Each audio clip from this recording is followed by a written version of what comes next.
नमस्कार। आराम से बैठ जाइए, अपनी आंखें बंद कीजिए और इस अद्भुत सफर के लिए तैयार हो जाइए। आज हम भेड़ें नहीं गिनेंगे, इसके बजाय हम स्वयं वास्तविकता के स्वरूप पर विचार करेंगे।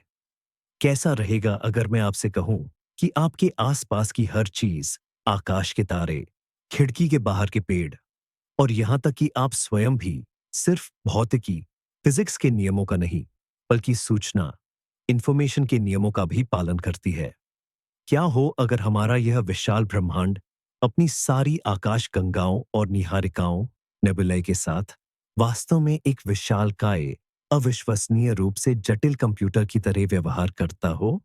अब तो यह विचार भले ही किसी साइंस फिक्शन फिल्म की कहानी लगे, लेकिन आज यह विज्ञान के सबसे दिलचस्प सिद्धांतों में से एक है। आपकी शांति और गहरी नींद को ध्यान में रखते हुए तैयार की गई इस प्रस्तुति में हम बड़ी शांति और व्यवस्थित ढंग से ये समझेंगे कि इस विचार ने वैज्ञानिकों के मन को इतना क्यों मोह लिया है। हम एक ऐसी दुनिया में गोता लगाएंगे जहां पदार्थ, मैटर और ऊर्जा, एनर्जी से भी ऊपर सूचना को प्राथमिकता दी जाती है और वास्तविकता सबसे छोटे बिट्स से बनी है। जानने के लिए तैयार हो जाइए कि क्यों यह ब्रह्मांड अब तक का सबसे महान प्रोग्रामर हो सकता है। इससे पहले कि हम आधुनिक सिद्धांतों की गहराई में उतरे, आइए इतिहास में एक छोटी यात्रा करें, क्योंकि गणना करने वाले ब्रह्मांड, कैलकुलेटिंग यूनिवर्स का यह विचार नया नहीं है। इसकी जड़ें चिंतन के इतिहास में बहुत गहरी हैं। 17वीं शताब्दी में ही महान दार्शनिक और गणितज्ञ गॉटफ्रिड लाइबनिट्ज, जो द्विआधारी अंक प्रणाली, बाइनरी सिस्टम के संस्थापकों में से एक थे, जिस पर सभी आधुनिक कंप्यूटर काम करते हैं। उन्होंने यह विचार किया था कि वास्तविकता को तर्क, लॉजिक और प्रतीकों, सिंबल्स की भाषा में वर्णित किया जा सकता है। उन्होंने एक ऐसी सार्वभौमिक भाषा की कल्पना की थी जो किसी भी सत्य को व्यक्त करने में सक्षम हो, इन नन्हे में। लेकिन इस विचार को सही मायने में 20वीं शताब्दी में पहले कंप्यूटरों के आगमन के साथ एक ठोस स्वरूप मिला। इन्हीं अग्रदूतों, पायोनियर्स में से एक थे जर्मन इंजीनियर कॉनराड ज़ूसे। सन 1945 में द्वितीय विश्व युद्ध के अंतिम दिनों में एकांत में बैठे हुए उन्होंने यह सोचना शुरू किया कि क्या यह ब्रह्मांड स्वयं किसी सेल्यूलर ऑटोमेटन, यानी एक सरल कंप्यूटेशनल प्रणाली के संचालन का परिणाम तो नहीं है। उन्होंने कैलकुलेटिंग स्पेस नामक एक पुस्तक भी लिखी, जहां उन्होंने सुझाव दिया कि भौतिकी के नियम किसी विविक्त, डिस्क्रीट या खंडित ग्रिड पर काम करने वाले सरल नियमों का परिणाम हो सकते हैं। लेकिन शायद इस पूरे सिद्धांत का सबसे प्रसिद्ध सूत्र, एफोरिज्म, जो इसका आदर्श वाक्य बन गया, 20वीं सदी के महान भौतिक विज्ञानी जॉन आर्चिबाल्ड व्हीलर का है। उन्होंने सार को संक्षेप में यूं रखा, इट फ्रॉम बिट। इसका अनुवाद है, हर चीज बिट से है। व्हीलर ने यह माना कि सूचना, इंफॉर्मेशन ही हमारी दुनिया की सबसे मौलिक इकाई है। कण, पार्टिकल्स नहीं, क्षेत्र, फील्ड्स नहीं, ऊर्जा, एनर्जी नहीं, बल्कि सूचना, यानी हां या नहीं के मौलिक उत्तर, 0, 0 या 1, 1। उनके अनुसार प्रत्येक कण, प्रत्येक अंतःक्रिया, इंटरैक्शन सूचना की ही अभिव्यक्ति है। और यह सरल फिर भी गहरा विचार विज्ञान में एक पूरे नए क्षेत्र का शुरुआती बिंदु बन गया, जिसका हम आज अन्वेषण करने जा रहे हैं। सबसे पहले एक मूलभूत प्रश्न से शुरुआत करते हैं। ब्रह्मांड और कंप्यूटर में क्या समानता है? पहली नजर में लगता है कि कुछ भी नहीं। कंप्यूटर सिलिकॉन और धातु से बना, इंसान का बनाया हुआ एक उपकरण है, जबकि ब्रह्मांड तारों और आकाशगंगाओं से भरा हुआ एक अनंत विस्तार है। लेकिन अगर हम गहराई से देखें तो उनके काम करने के सिद्धांतों में एक चौंकाने वाली समानता नजर आती है। कंप्यूटर अपने मूल में जानकारी को संसाधित, प्रोसेस करने वाली एक मशीन है। यह इनपुट डेटा लेता है, उन पर एक निश्चित नियमावली, यानी एल्गोरिथम लागू करता है और फिर परिणाम देता है। उदाहरण के लिए, जब आप कीबोर्ड पर ए अक्षर दबाते हैं, तो कंप्यूटर सिग्नल प्राप्त करता है, उसे अपने अंदर दिए गए एल्गोरिथम के अनुसार संसाधित करता है और स्क्रीन पर एस प्रतीक सिंबल प्रदर्शित करता है। तो अब ब्रह्मांड को देखते हैं। यह भी मूल रूप से सूचना का प्रसंस्करण कर रहा है। किसी भी क्षण ब्रह्मांड की स्थिति, जैसे सभी कणों की स्थिति और गति को इनपुट डेटा माना जा सकता है और भौतिकी के नियम, जैसे कि गुरुत्वाकर्षण का नियम या इलेक्ट्रोडायनेमिक्स के नियम, एल्गोरिथम की भूमिका निभाते हैं। ये नियम ब्रह्मांड की वर्तमान स्थिति लेते हैं और गणना करते हैं कि अगले ही पल यह कैसी होगी। कोई भी ग्रह मनमाने ढंग से नहीं, बल्कि एक सख्त एल्गोरिथम के अनुसार अपनी कक्षा में घूमता है, जिसे हम गुरुत्वाकर्षण का नियम कहते हैं। प्रकाश भी एक निश्चित नियम के अनुसार फैलता है। रासायनिक प्रतिक्रियाएं भी अनुमानित तरीके से होती हैं। यह सब एक विशाल, कभी न रुकने वाली गणना जैसा लगता है। ब्रह्मांड लगातार अपने वर्तमान के आधार पर अपने भविष्य की गणना कर रहा है। यही सादृश्य, एनालॉजी, गणना करने वाले ब्रह्मांड, कंप्यूटिंग यूनिवर्स की परिकल्पना, हाइपोथेसिस का आधार है। इत्सुस, जो वैज्ञानिक इस दृष्टिकोण को मानते हैं, उनका कहना है कि अगर कोई चीज कंप्यूटर की तरह व्यवहार करती है, एल्गोरिथम के आधार पर जानकारी संसाधित करती है, तो शायद वह सबसे मूलभूत स्तर पर एक कंप्यूटर ही है। यह सिर्फ एक सुंदर रूपक, मेटाफोर नहीं है। यह वास्तविकता का वर्णन करने के लिए एक नई भाषा खोजने का प्रयास है। सूचना और गणना की भाषा, जो हमारे परिचित पदार्थ और ऊर्जा की भाषा की तुलना में कहीं अधिक गहरी और सार्वभौमिक, यूनिवर्सल साबित हो सकती है। ब्रह्मांड को एक कंप्यूटर की तरह समझने के लिए हमें एक अहम संकल्पना को समझना होगा: जानकारी, इंफॉर्मेशन। आम बोलचाल में हम जानकारी को ज्ञान, खबरों, किताब के टेक्स्ट या किसी फ्लैश ड्राइव में मौजूद डेटा के रूप में देखते हैं। लेकिन भौतिकी, फिजिक्स में इस संकल्पना का अर्थ कहीं ज्यादा गहरा और बुनियादी है। जानकारी, इंफॉर्मेशन, वह है जो एक अवस्था को दूसरी अवस्था से अलग करने की अनुमति देती है। एक सिक्के की कल्पना कीजिए। वह या तो चित्त की तरफ हो सकता है या पट की तरफ। ये दोनों अवस्थाएं स्पष्ट रूप से अलग हैं। इसका मतलब है कि यह सिक्का अपने भीतर एक बिट जानकारी रखता है। बिट जानकारी की सबसे छोटी बुनियादी इकाई है। यह हाँ या ना, सत्य या असत्य, या शून्य और एक का उत्तर देता है। अब कल्पना कीजिए कि पूरी वास्तविकता अपने सबसे गहरे स्तर पर ऐसे ही बिट्स से बनी हुई है। रंग देखिए, हर मूल कण, एलिमेंट्री पार्टिकल, अंतरिक्ष, स्पेस का हर क्वांटम अपने गुणधर्मों, जैसे कि अपनी स्थिति, संवेग, मोमेंटम, स्पिन और आवेश, चार्ज, के बारे में एक निश्चित मात्रा में जानकारी सहेजता है। जब कण आपस में क्रिया करते हैं, तो वे असल में जानकारी का आदान प्रदान करते हैं। एक भौतिक प्रक्रिया, जैसे कि दो इलेक्ट्रॉनों का टकराना, एक संगणक प्रक्रिया, कंप्यूटेशनल प्रोसेस के रूप में देखी जा सकती है, जिसके दौरान इलेक्ट्रॉनों की शुरुआती अवस्थाओं की जानकारी उनकी अंतिम अवस्थाओं की जानकारी में बदल जाती है। यह विचार की जानकारी प्राथमिक है, दुनिया को देखने का हमारा पूरा नजरिया बदल देता है। पहले भौतिक विज्ञानी मानते थे कि सृष्टि के बुनियादी निर्माणशिला, बिल्डिंग ब्लॉक्स, पदार्थ, मैटर और ऊर्जा, एनर्जी है, और जानकारी केवल एक गुणधर्म था जो इस पदार्थ की अवस्था का वर्णन करता था। लेकिन इट फ्रॉम बिट की यह संकल्पना पूरी सोच को पलट देती है। यह मानती है कि पदार्थ और ऊर्जा स्वयं द्वितीयक, सेकेंडरी है। वे तो एक ज्यादा बुनियादी तत्व, यानी जानकारी के प्रसंस्करण, प्रोसेसिंग का प्रकटीकरण है, या यूं कहें कि उसका परिणाम है। एक कंप्यूटर गेम के किरदार की कल्पना कीजिए। वह स्क्रीन पर पिक्सल से बना है, लेकिन वास्तव में वह कंप्यूटर की मेमोरी में शून्य और एक, जीरोस एंड वंस का एक समूह है। उस किरदार के लिए पिक्सल ही उसकी वास्तविकता है, जबकि हमारे लिए वह सिर्फ जानकारी का एक प्रदर्शन, डिस्प्ले है। ठीक इसी तरह हमारा ब्रह्मांड भी शायद किसी मौलिक जानकारी कोड का एक विशाल प्रदर्शन मात्र हो। यदि ब्रह्मांड एक कंप्यूटर है, तो यह या तो एनालॉग होगा या डिजिटल। सवाल है, दोनों में क्या फर्क है? एनालॉग कंप्यूटर निरंतर या सतत मानों पर काम करता है। कल्पना कीजिए पुरानी विनाइल रिकॉर्ड्स की। उन पर बनी ध्वनि ट्रैक एक ऐसी निरंतर रेखा होती है जो ध्वनि तरंग के रूप को हूबहू दोहराती है। या फिर रेत घड़ी, आवर ग्लास को ले लीजिए, जिसमें रेत का बहाव लगातार जारी रहता है।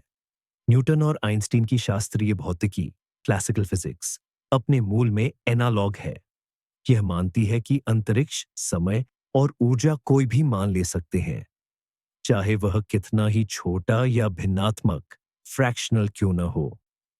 अंतरिक्ष में किन्हीं भी दो बिंदुओं के बीच हमेशा एक तीसरा बिंदु खोजना संभव है। समय के दो पलों के बीच भी एक और पल मौजूद होता है। ओ, इसके विपरीत डिजिटल कंप्यूटर असतत, डिस्क्रीट या खंडित मानों के साथ काम करता है। यह शून्य, जीरो और एक एंग पर आधारित होता है। इसमें कोई भी जानकारी, चाहे वह संगीत हो, छवि हो या पाठ, टेक्स्ट, अंततः सीमित संख्या में ऐसे ही मूलभूत बिट्स में विभाजित हो जाती है।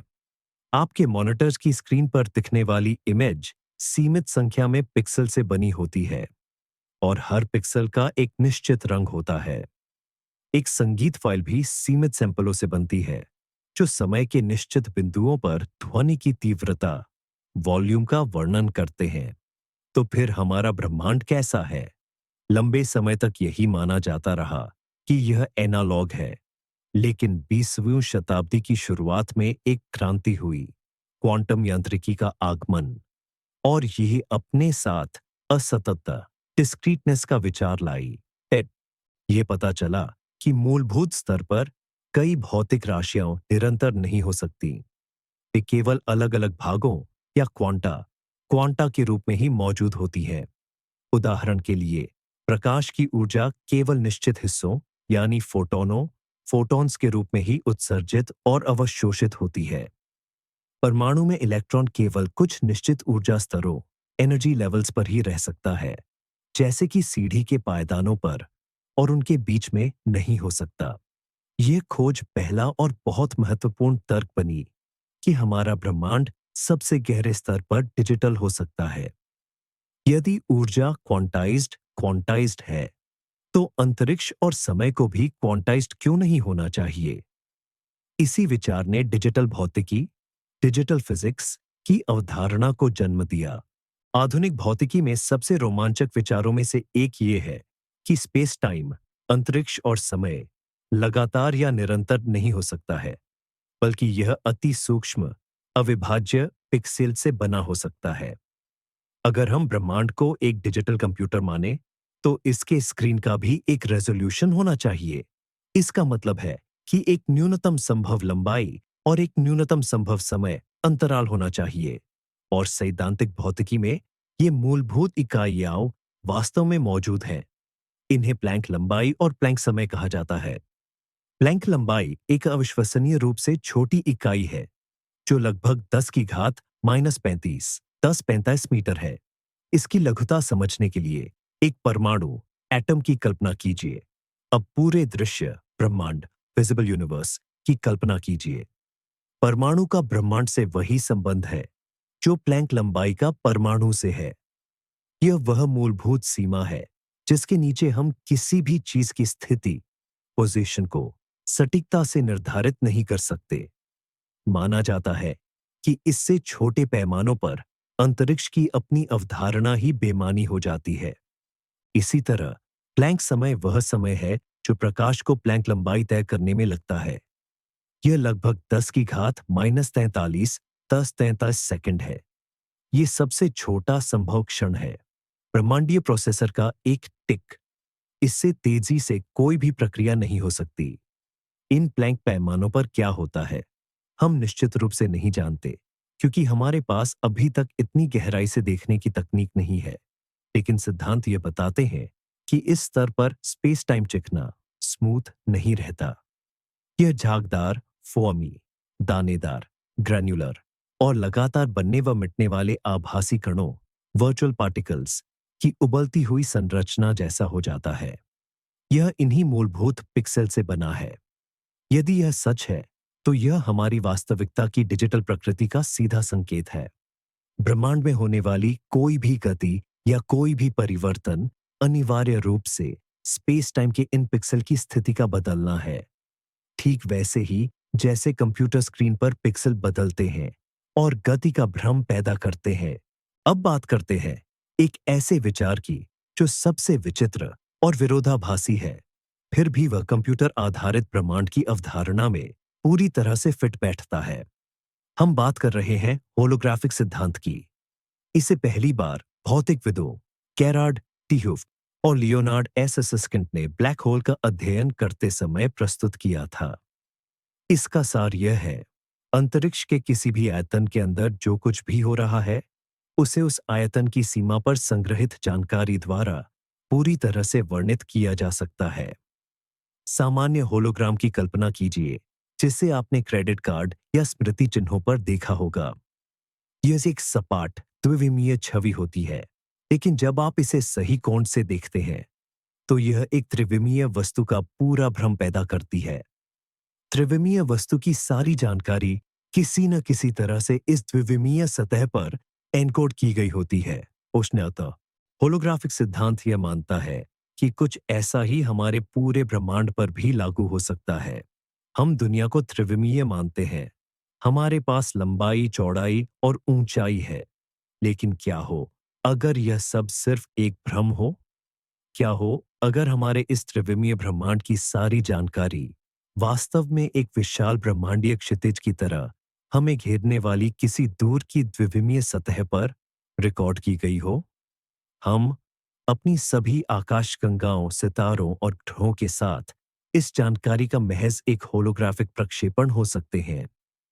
यह विचार बेशक कोरी कल्पना जैसा लगता है, लेकिन ब्लैक होल भौतिकी और स्ट्रिंग थ्योरी से जुड़े इसके गंभीर सैद्धांतिक आधार हैं। उदाहरण के लिए, यह उन कुछ विरोधाभासों को हल करने में मदद करता है जो ब्लैक होल में प्रवेश करने वाली जानकारी से संबंधित है।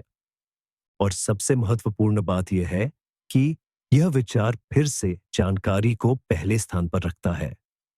यदि हमारी पूरी वास्तविकता एक होलोग्राम है, तो मौलिक इकाई त्रिविमीय स्थान नहीं, बल्कि वह द्विविमीय सूचना मैट्रिक्स है जो इसे प्रक्षेपित करती है।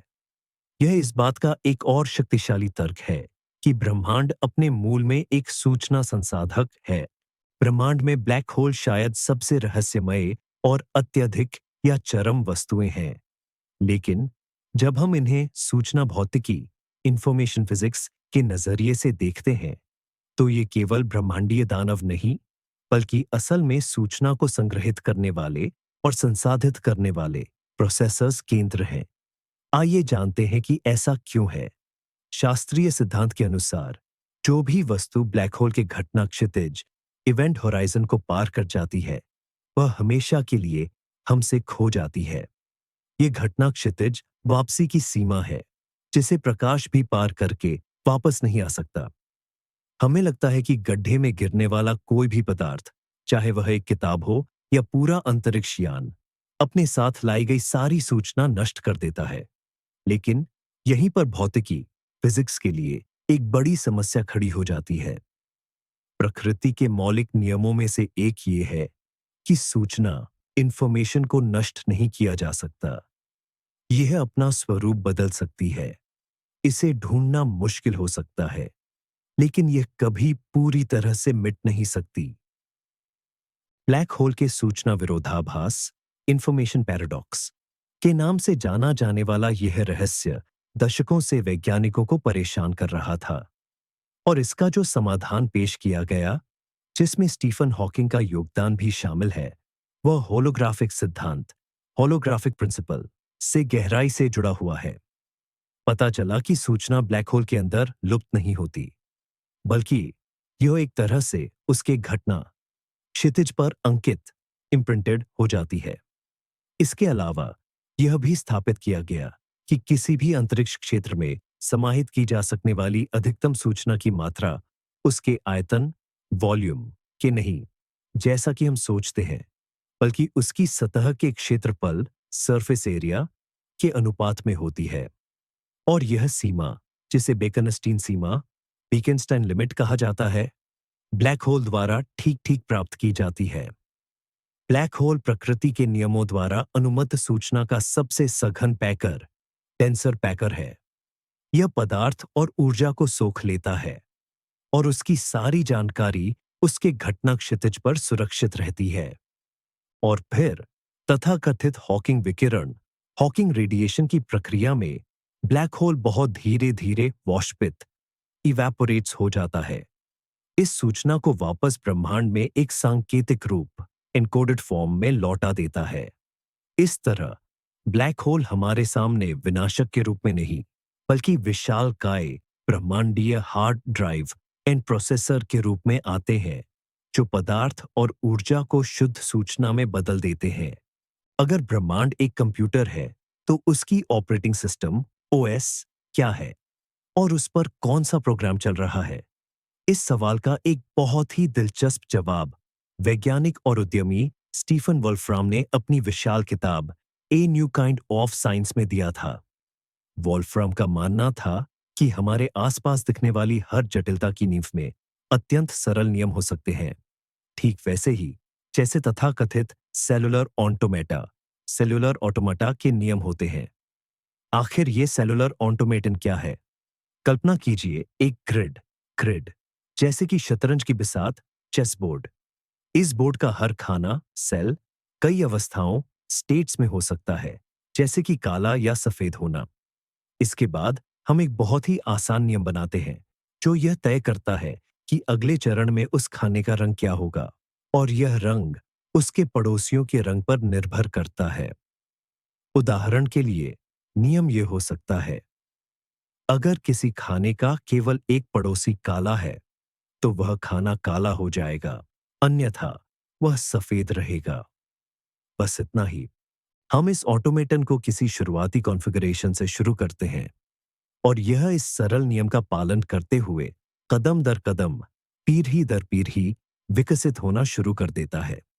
ऐसा लगता है कि इतने साधारण नियमों से कुछ भी खास या दिलचस्प नहीं निकल सकता। लेकिन वोल्फ्राम ने दिखाया कि यह पूरी तरह से गलत है। उन्होंने ऐसी अनगिनत प्रणालियों पर शोध किया और पाया कि सबसे सरल नियम भी अविश्वसनीय रूप से जटिल और अप्रत्याशित व्यवहार को जन्म दे सकते हैं। कुछ सेलुलर ऑटोमेटा व्यवस्थित, दोहराए जाने वाले पैटर्न बनाते हैं, जबकि कुछ अन्य अराजक, बेतरतीब संरचनाएं बनाते हैं।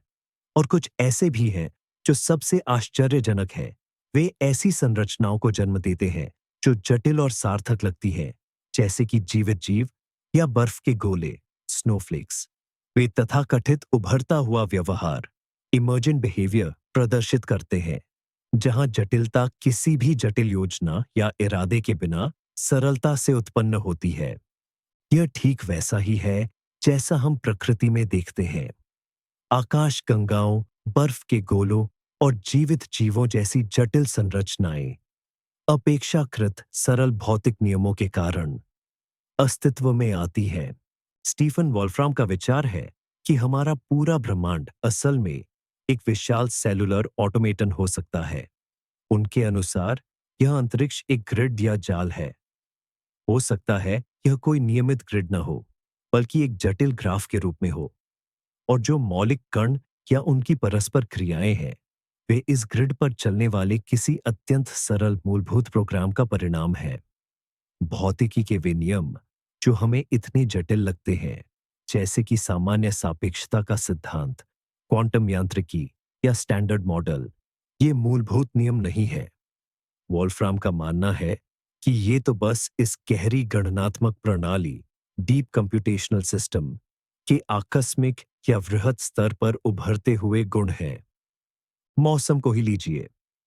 हम जानते हैं कि यह हवा के अणुओं की गति के साधारण नियमों पर आधारित है, लेकिन केवल अलग-अलग अणुओं की गति के आधार पर किसी तूफान के व्यवहार की भविष्यवाणी करना लगभग असंभव है।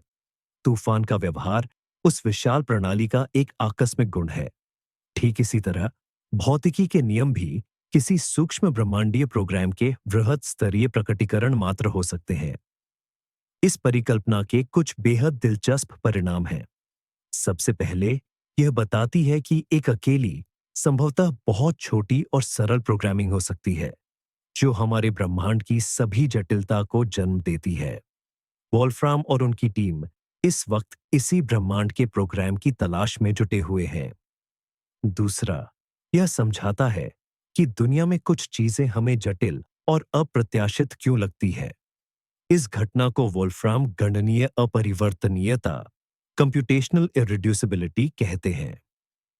इसका मतलब है कि किसी जटिल प्रणाली के परिणाम को जानने का कोई शॉर्टकट नहीं है। आप केवल एक सूत्र लगाकर सीधे गणना नहीं कर सकते। आगे क्या होगा, यह जानने का एकमात्र तरीका यही है कि आप सिस्टम के काम का चरण दर चरण अनुकरण करें। और यदि हमारा ब्रह्मांड वास्तव में ऐसी गणनीय अपरिवर्तनीय प्रणाली है, तो इसका अर्थ है कि इसका भविष्य सिद्धांत रूप में अप्रत्याशित है।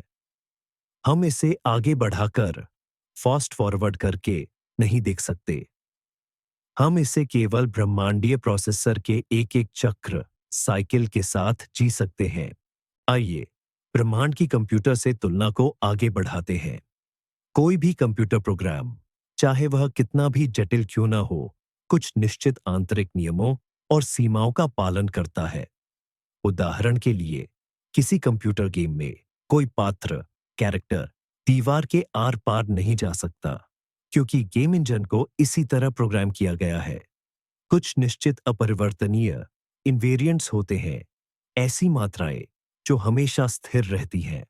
अब अपने ब्रह्मांड पर नजर डालते हैं। इसमें भी मौलिक संरक्षण नियम, फंडामेंटल लॉज ऑफ कंजर्वेशन मौजूद है। इनमें सबसे प्रसिद्ध है ऊर्जा के संरक्षण का नियम, संवेग के संरक्षण का नियम और कोणीय संवेग के संरक्षण का नियम। ओम ऊर्जा संरक्षण का नियम कहता है कि ऊर्जा न तो शून्य से उत्पन्न हो सकती है और न ही पूरी तरह समाप्त हो सकती है। यह केवल एक रूप से दूसरे रूप में परिवर्तित हो सकती है। उदाहरण के लिए, बैटरी में रासायनिक ऊर्जा विद्युत ऊर्जा में और फिर टॉर्च में प्रकाश और ऊष्मा ऊर्जा में बदल जाती है। लेकिन किसी भी बंद निकाय, क्लोज्ड सिस्टम में ऊर्जा की कुल मात्रा हमेशा स्थिर बनी रहती है। ठीक इसी तरह, यदि किसी निकाय पर बाहरी बल कार्य नहीं कर रहे हैं, तो उसका कुल संवेग यानी गति की मात्रा अपरिवर्तित रहती है। गणना करने वाले ब्रह्मांड, कैलकुलेटिंग यूनिवर्स की इस परिकल्पना के तहत ये संरक्षण नियम एक नए दृष्टिकोण से सामने आते हैं। इन्हें हम ब्रह्मांडीय कंप्यूटर प्रोग्राम के मौलिक नियम या अपरिवर्तनीय कोड के रूप में देख सकते हैं। ये वे शर्तें हैं जो वास्तविकता के कोड में डाली गई है और जिन्हें तोड़ा नहीं जा सकता। ये हमारे संसार की स्थिरता और पूर्वानुमेयता, प्रेडिक्टेबिलिटी सुनिश्चित करते हैं।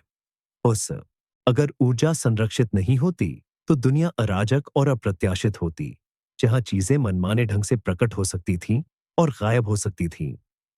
संरक्षण के नियम इस बात की गारंटी है कि ब्रह्मांड द्वारा की जा रही गणना सुसंगत, कंसिस्टेंट और तार्किक, लॉजिकल है। यह दिलचस्प है कि भौतिकी में ये नियम अंतरिक्ष और समय की मौलिक समरूपताओं, फंडामेंटल सिमेट्रीज से गहराई से जुड़े हुए हैं। उदाहरण के लिए, ऊर्जा संरक्षण का नियम इस बात का परिणाम है कि भौतिकी के नियम समय के साथ नहीं बदलते, और संवेग संरक्षण का नियम इस बात का परिणाम है कि वे अंतरिक्ष के सभी बिंदुओं पर समान रहते हैं। कंप्यूटर सादृश्य के दृष्टिकोण से इसका मतलब है कि ब्रह्मांड का प्रोग्रामिंग कोड सार्वभौमिक, यूनिवर्सल है, और यह इस बात पर निर्भर नहीं करता कि वह कहां और कब निष्पादित, एग्जीक्यूट किया जा रहा है। हर कंप्यूटर में एक बुनियादी सीमा होती है, उसके प्रोसेसर की गति। प्रोसेसर प्रति सेकंड कुछ निश्चित ऑपरेशन ही कर सकता है, और इस सीमा से तेज वह काम नहीं कर सकता। यही अधिकतम गति तय करती है जिस पर कोई भी जानकारी सिस्टम के अंदर प्रोसेस और ट्रांसफर हो सकती है।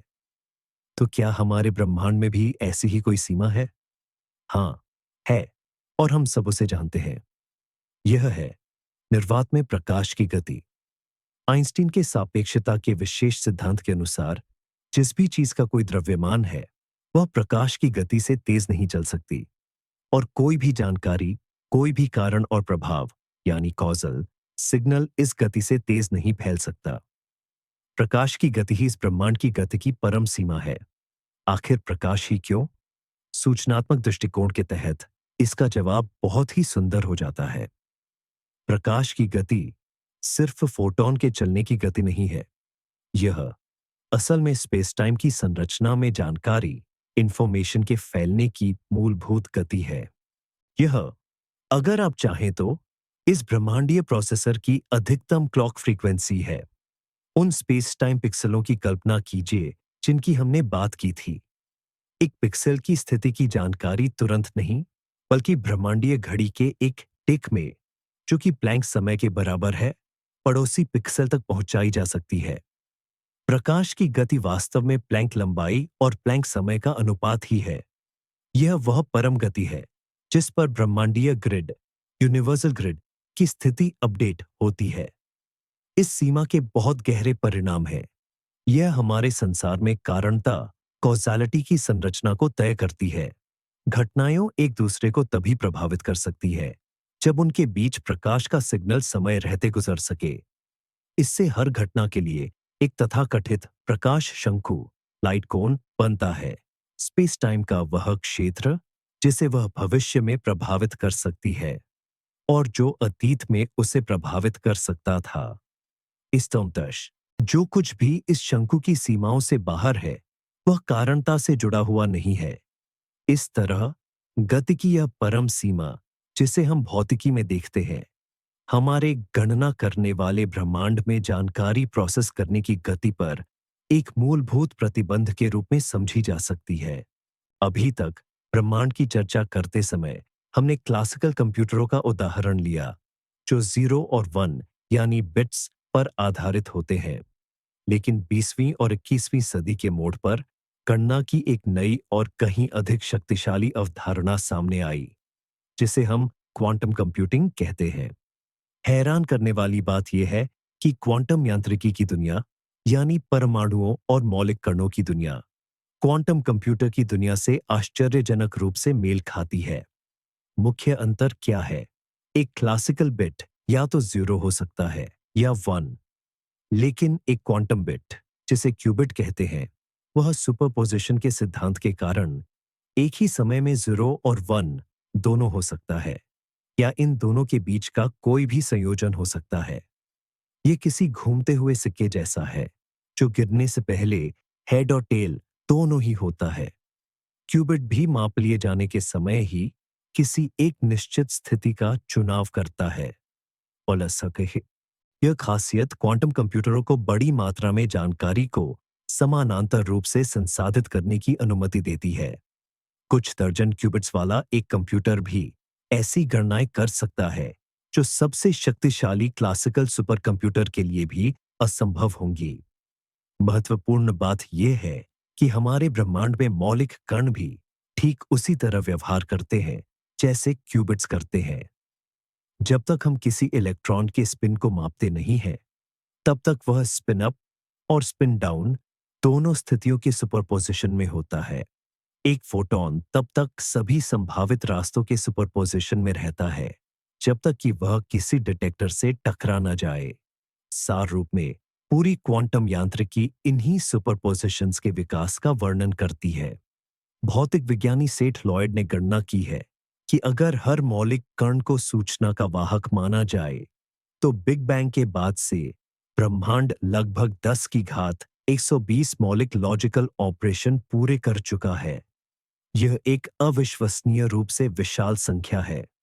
यह हमें सोचने पर मजबूर करता है कि यदि ब्रह्मांड वास्तव में एक कंप्यूटर है, तो यह क्लासिकल नहीं, बल्कि एक विशाल क्वांटम कंप्यूटर है। मौलिक स्तर पर इसमें होने वाली सभी प्रक्रियाएं क्वांटम गणनाएं ही हैं, और जिस क्लासिकल दुनिया से हम परिचित हैं, यानी निश्चित स्थिति और गति वाली दुनिया, वह सिर्फ माप या डिकोहेरेंस का परिणाम है। जब क्वांटम सुपरपोजिशन ढहकर किसी एक निश्चित अवस्था में बदल जाता है। क्वांटम मैकेनिक्स में सबसे अजीब और सहज ज्ञान के विपरीत दिखने वाली घटनाओं में से एक है क्वांटम उलझाव, क्वांटम एंटेंगलमेंट। आइंस्टीन ने इसे मशहूर तौर पर अजीबोगरीब दूरी का असर कहा था। इसका मूल विचार यह है, हम कणों का एक जोड़ा, जैसे कि दो फोटॉन, इस तरह से बना सकते हैं कि उनकी अवस्थाएं, स्टेट्स, आपस में जुड़ी रहेंगी, भले ही उनके बीच की दूरी कितनी भी क्यों न हो। उदाहरण के लिए, हम उन्हें ध्रुवीकरण, पोलराइजेशन के आधार पर उलझा सकते हैं। अगर एक फोटॉन का ध्रुवीकरण वर्टिकल निकला, तो दूसरे का तुरंत हॉरिजॉन्टल हो जाएगा, और इसका उलटा भी सच होगा। सबसे चौंकाने वाली बात यह है कि यह संबंध तब भी बना रहता है जब इन कणों को आकाश गंगा के विपरीत छोरों पर ले जाया जाए। जैसे ही हम पहले फोटॉन के ध्रुवीकरण को मापते हैं, हमें तुरंत पता चल जाता है कि दूसरे का ध्रुवीकरण क्या होगा। ऐसा लगता है कि जानकारी तुरंत प्रकाश की गति से भी तेज पहुंच रही है। देखने में यह उस कार्य कारण सिद्धांत, कॉज़ैलिटी प्रिंसिपल, का उल्लंघन लगता है जिसके बारे में हमने बात की थी। हालांकि असल में यहां कोई उल्लंघन नहीं होता। उलझाव का उपयोग करके आप प्रकाश की गति से तेज कोई सार्थक जानकारी, मीनिंगफुल इंफॉर्मेशन, नहीं भेज सकते। हम पहले फोटोन को अपनी पसंद की अवस्था अपनाने के लिए मजबूर नहीं कर सकते, ताकि दूसरे को कोई संदेश भेजा जा सके। माप का परिणाम हमेशा यादृच्छिक, रैंडम होता है। हमें इसके बारे में सिर्फ माप के बाद ही पता चलता है। लेकिन फिर इस तात्कालिक सहसंबंध, इंस्टेंटेनियस कॉरिलेशन को कैसे समझाया जाए? गणना करने वाले ब्रह्मांड, कंप्यूटिंग यूनिवर्स की परिकल्पना के दृष्टिकोण से उलझाव को एक विशेष प्रकार के संबंध के रूप में देखा जा सकता है, जो वास्तविकता के कोड में एक स्थानीय, नॉन लोकल संबंध है। एक सादा, यह ऐसा है जैसे किसी कंप्यूटर प्रोग्राम में दो वेरिएबल्स एक दूसरे से मजबूती से जुड़े हों। एक में बदलाव होते ही वह तुरंत दूसरे पर भी प्रतिबिंबित होता है, भले ही वे मेमोरी में कहीं भी स्टोर हों। उलझे हुए कण दो स्वतंत्र इकाइयां, इंडिपेंडेंट एंटिटीज नहीं है, बल्कि एक एकीकृत प्रणाली, यूनिफाइड सिस्टम है, जिन्हें एक ही सामान्य तरंग फलन, वेव फंक्शन द्वारा, यानी प्रोग्राम के अंदर एक ही ऑब्जेक्ट द्वारा परिभाषित किया जाता है। इस संबंध के लिए अंतरिक्ष में दूरी मायने नहीं रखती। यह दर्शाता है कि स्थान, स्पेस के बारे में हमारी सहज धारणा कि यह वस्तुओं को अलग करता है, शायद अधूरी है। एक गहरे सूचनात्मक स्तर पर ब्रह्मांड की हर चीज उससे कहीं ज्यादा कसकर जुड़ी हो सकती है जितना हम सोचते हैं। क्वांटम जगत में एक और बहुत बड़ी पहेली है, जिसे मापन समस्या, द मेजरमेंट प्रॉब्लम, कहते हैं। क्वांटम यांत्रिकी के समीकरणों के अनुसार कोई भी क्वांटम प्रणाली, जैसे कि एक इलेक्ट्रॉन, मापन से पहले कई अवस्थाओं में एक साथ मौजूद होती है, यानी सुपरपोजिशन में होती है। इसे एक तरंग फलन, वेव फंक्शन द्वारा दर्शाया जाता है, जो समय के साथ बड़े सहज और अनुमानित तरीके से विकसित होता रहता है। लेकिन जैसे ही हम इस प्रणाली के किसी गुण को मापने की कोशिश करते हैं, मान लीजिए उसकी स्थिति, पोजीशन को, तभी कुछ अजीब होता है। यह तरंग फलन तुरंत कोलैप्स कर जाता है और प्रणाली बेतरतीब ढंग से, यानी रैंडमली, अपनी किसी एक संभावित अवस्था को चुन लेती है। जो इलेक्ट्रॉन पूरे अंतरिक्ष में फैला हुआ था, वह अचानक एक विशिष्ट बिंदु पर दिखाई देता है। ये कोलैप्स क्यों और कैसे होता है? आखिर मापन की प्रक्रिया में ऐसा क्या खास है? ये भौतिकी के सबसे गहरे और अब तक अनसुलझे सवालों में से एक है। तक इसकी कई अलग-अलग व्याख्याएं, इंटरप्रिटेशंस मौजूद हैं। उदाहरण के लिए, कोपेनहेगन व्याख्या, कोपेनहेगन इंटरप्रिटेशन, बस ये मानती है कि मापन एक मौलिक प्रक्रिया है जिसे हम उन्हीं क्वांटम समीकरणों से नहीं समझा सकते। वहीं बहुजगत व्याख्या, मैनी वर्ल्ड्स इंटरप्रिटेशन, का मानना है कि कोई कोलैप्स होता ही नहीं, बल्कि मापन के क्षण में ब्रह्मांड कई समानांतर दुनियाओं में विभाजित हो जाता है और हर दुनिया में एक संभावित परिणाम साकार होता है। कंप्यूटर परिकल्पना, कंप्यूटर हाइपोथेसिस के दायरे में हम मापन की समस्या को एक नए नजरिए से देख सकते हैं। मापन का कार्य वह क्षण है जब यह ब्रह्मांड कंप्यूटर एक गणना, कैलकुलेशन, पूरी करके एक विशिष्ट परिणाम प्रस्तुत करता है। मापन से पहले प्रणाली अनिश्चितता की स्थिति में संभावनाओं के एक सेट के रूप में मौजूद होती है। ठीक वैसे ही जैसे कंप्यूटर जानकारी को संभावित वितरण प्रोबेबिलिस्टिक डिस्ट्रीब्यूशन के रूप में स्टोर कर सकता है, मापन प्रणाली को किया गया एक अनुरोध है जो उसे अपनी गणना पूरी करने और एक स्पष्ट उत्तर देने के लिए मजबूर करता है। यह परिणाम रैंडम, यादृच्छिक क्यों आता है? हो सकता है कि इसका संबंध उसी कंप्यूटेशनल इरेड्यूसिबिलिटी से हो जिसकी बात वोल्फ्राम ने की थी, या यह भी हो सकता है कि ब्रह्मांड के एल्गोरिदम में ही मौलिक रूप से यादृच्छिकता, रैंडमनेस का तत्व, यानी एक रैंडम नंबर जनरेटर मौजूद हो। किसी भी स्थिति में क्वांटम अनिश्चितता से क्लासिकल निश्चितता की ओर होने वाले इस परिवर्तन को हम उस गणनात्मक प्रक्रिया का एक महत्वपूर्ण चरण मान सकते हैं जो हमारी वास्तविकता में लगातार होती रहती है। ब्रह्मांड को एक कंप्यूटर मानने की ये तमाम चर्चाएं हमें अनिवार्य रूप से एक ऐसे विचार की ओर ले जाती है जो रोमांचक भी है और अनसेटलिंग भी। Simulation hypothesis. Simulation hypothesis. अगर हमारा ब्रह्मांड एक कंप्यूटर की तरह काम करता है, एल्गोरिदम का पालन करता है और सूचना के बिट्स बिट्स से बना है, तो क्या ये कृत्रिम नहीं हो सकता? क्या हम सब एक अत्यधिक विकसित सभ्यता, डेवलप्ड सिविलाइजेशन द्वारा चलाए जा रहे एक बेहद उन्नत कंप्यूटर सिमुलेशन के पात्र, कैरेक्टर्स तो नहीं है? यह विचार, जिसे फिल्म द मैट्रिक्स ने लोकप्रिय बनाया, दरअसल गंभीर दार्शनिक और वैज्ञानिक आधार रखता है। इसके पक्ष में सबसे प्रसिद्ध तर्क दार्शनिक निक बोस्ट्रम ने दिया था। उनका तर्क, जिसे सिमुलेशन तर्क, सिमुलेशन आर्ग्यूमेंट के नाम से जाना जाता है, 3 मुख्य पूर्वधारणाओं, पोस्टुलेट्स पर आधारित है। पहली, यह संभावना बहुत अधिक है कि सभ्यताएं वास्तविकता का सिमुलेशन बनाने की तकनीकी परिपक्वता हासिल करने से पहले ही विलुप्त हो जाती है।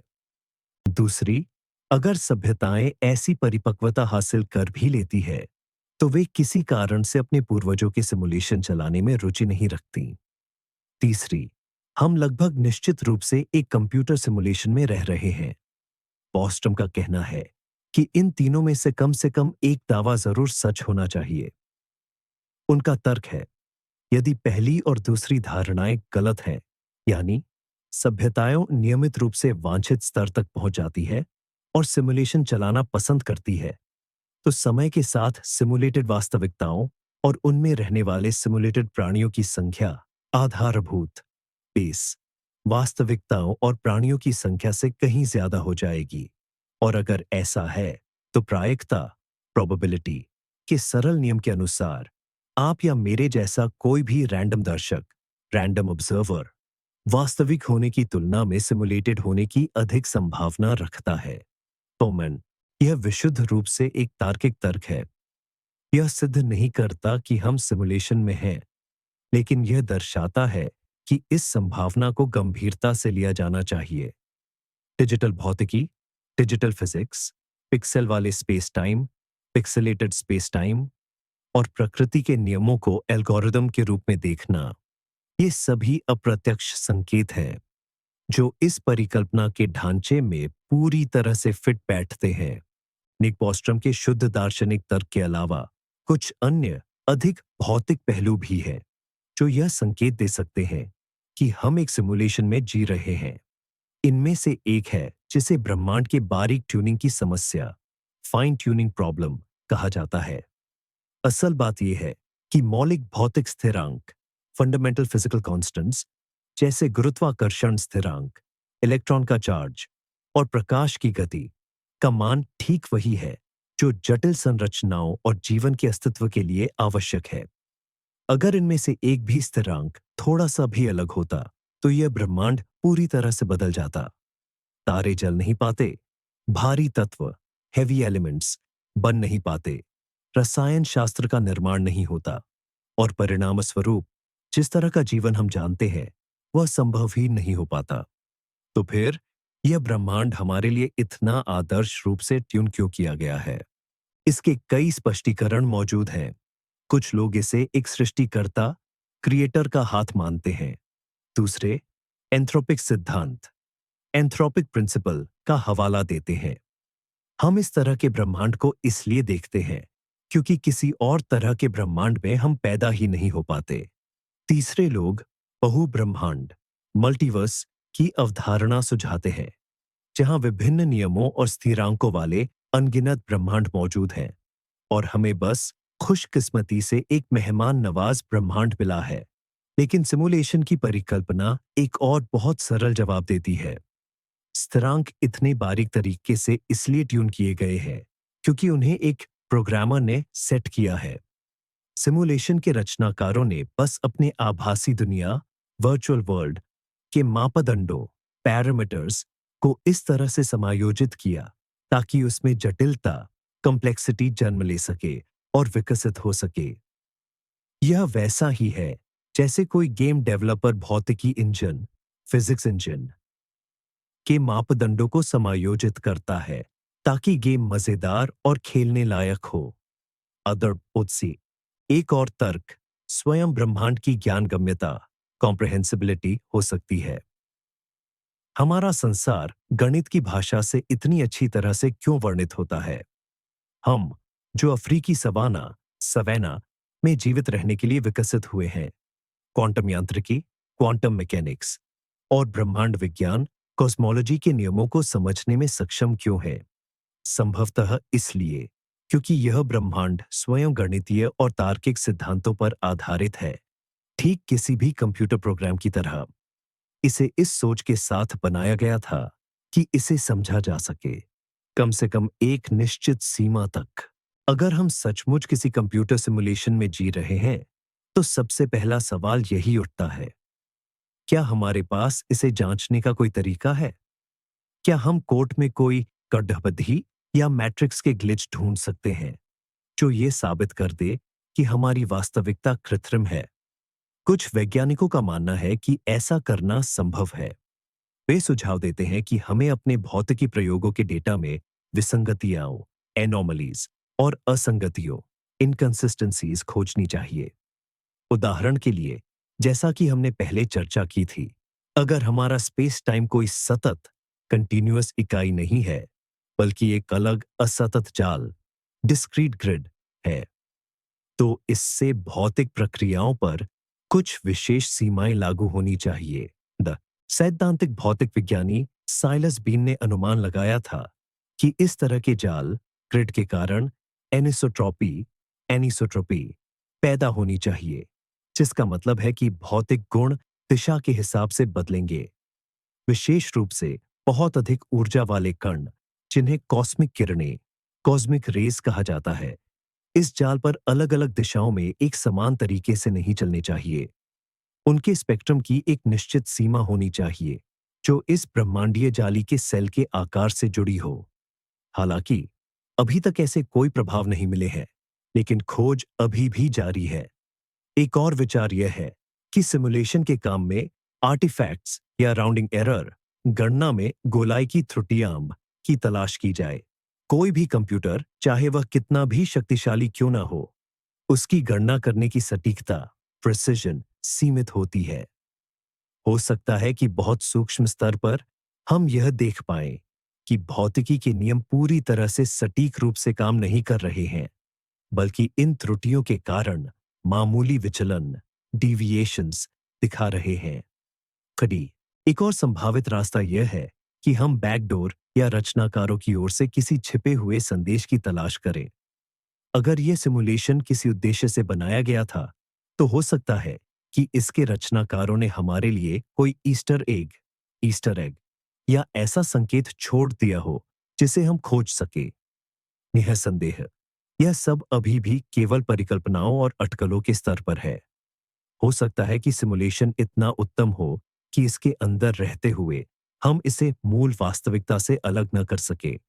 लेकिन इस तरह की खोज की संभावना ही हमें दुनिया को बिल्कुल अलग नजरों से देखने पर मजबूर करती है, जिससे हर प्रायोगिक भौतिक विज्ञानी, एक्सपेरिमेंटल फिजिसिस्ट, एक संभावित जासूस बन जाता है। जो किसी महान प्रोग्रामर के पद चिन्हों की तलाश में है। जब हम एक गणनात्मक ब्रह्मांड, कंप्यूटेशनल यूनिवर्स की कल्पना में गहरे उतरते हैं, तो एक सवाल ऐसा है जिसे हम नजरअंदाज नहीं कर सकते, और वह है चेतना की प्रकृति, नेचर ऑफ कॉन्शियसनेस। चेतना क्या है? हमारा मैंपन, सेंस ऑफ सेल्फ, अस्तित्व का हमारा व्यक्तिगत अनुभव, महसूस करने, सोचने और अनुभव करने की यह क्षमता कहां से आती है? अगर हमारे शरीर और मस्तिष्क सहित सब कुछ एक विशाल गणना, जायंट कंप्यूटेशन का हिस्सा है, तो इस पूरी योजना में हमारी चेतना की क्या भूमिका है? क्या यह भी महज एक जटिल गणना का परिणाम है? यह दृष्टिकोण, जिसे गणनात्मक कार्यात्मकता, कॉम्प्यूटेशनल फंक्शनलिज्म के नाम से जाना जाता है, मानता है कि चेतना किसी खास जीवित पदार्थ का गुण नहीं है, बल्कि यह एक विशेष प्रकार के सूचना प्रसंस्करण, इंफॉर्मेशन प्रोसेसिंग की विशेषता है। इससे फर्क नहीं पड़ता कि यह प्रक्रिया जैविक न्यूरॉन्स में हो रही है या कंप्यूटर के सिलिकॉन ट्रांजिस्टरों में। यदि कोई सिस्टम सही गणनाएं करती है और खुद को व आसपास की दुनिया को मॉडल करने में सक्षम है, तो उसमें चेतना उत्पन्न हो जाएगी। इस दृष्टिकोण से हमारी चेतना हमारे मस्तिष्क के हार्डवेयर पर चलने वाली एक उच्च स्तरीय ऑपरेटिंग सिस्टम की तरह है। यह इंद्रियों से आने वाली जानकारी को संसाधित, प्रोसेस करती है, वास्तविकता के मॉडल बनाती है और निर्णय लेती है। हमारा मैंपन इस अत्यंत जटिल सूचना प्रणाली का एक उभरता हुआ गुण, इमर्जेंट प्रॉपर्टी है। इसका मतलब है कि सैद्धांतिक रूप से ऐसा कृत्रिम बुद्धिमत्ता, एआई बनाना संभव है, जिसकी चेतना हमसे किसी भी तरह से अलग नहीं होगी। लेकिन एक विपरीत दृष्टिकोण भी है। रॉजर पेनरोज जैसे कुछ दार्शनिकों और वैज्ञानिकों का मानना है कि चेतना को महज गणनाओं, कैलकुलेशंस तक सीमित नहीं किया जा सकता। इसका साथ उनका तर्क है कि हमारे मस्तिष्क के कामकाज में कुछ ऐसा है जिसे गिना नहीं जा सकता, और यह न्यूरॉन्स के माइक्रोट्यूब्यूल्स में होने वाली सूक्ष्म क्वांटम प्रक्रियाओं, क्वांटम प्रोसेसेस से जुड़ा है। उनके अनुसार मानवीय सोच, खासकर अंतर्ज्ञान, इंट्यूइशन और रचनात्मकता, क्रिएटिविटी को एक सामान्य या यहां तक कि क्वांटम कंप्यूटर पर भी दोहराया, सिमुलेट नहीं जा सकता। यदि वे सही हैं, तो ये उस विचार पर सवाल उठाता है कि हम महज एक सिमुलेशन के पात्र, कैरेक्टर्स इन अ सिमुलेशन, हो सकते हैं। शायद हमारी चेतना ही वह चीज है जो हमें मूल वास्तविकता, बेस रियलिटी से जोड़ती है। यह गणनात्मक दुनिया, कंप्यूटेशनल वर्ल्ड और किसी बड़ी चीज के बीच का एक पुल है। चेतना या सचेतनता की समस्या से जुड़ा एक और गहरा सवाल है स्वतंत्र इच्छा शक्ति का।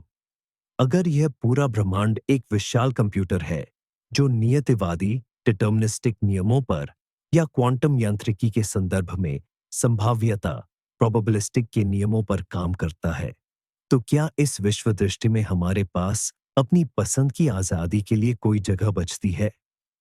या क्या हमारे सभी फैसले, विचार और कार्य ब्रह्मांड की शुरुआती स्थितियों और उसके एल्गोरिदम द्वारा पहले से ही तय किए गए हैं?